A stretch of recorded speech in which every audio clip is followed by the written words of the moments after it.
মারে তো হিরো আলম সবাই মারবে, সাকিব খানকে আপনারা সবাই মারেন, জায়েদ খানকে মারতে পারবেন না। আমার সামনে কেউ না খেয়ে মারলে আমি এরকম মানে আবার সোলকে বাঁচাবো, বউকে বাঁচাবো, কিন্তু তোদেরকে আর বাঁচাবো না। আমি আওয়ামী লীগের কাছেও মায়ের খেলাম, আবার বিএনপির কাছেও মায়ের খেলাম।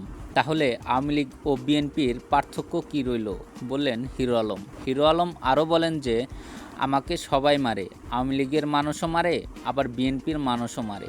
কেউ তো সাকিব খানকে মারতে পারে না, জায়েদ খানকে মারতে পারে না, আমাকে কেন মারে?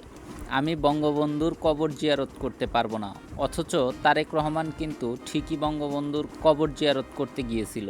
হিরো আলম আরও বলেন, আমার দোষটা কোথায়? আমি তো বিএনপি নিয়ে কোনো কথা বলি নাই, তাহলে আমাকে কেন মারলো?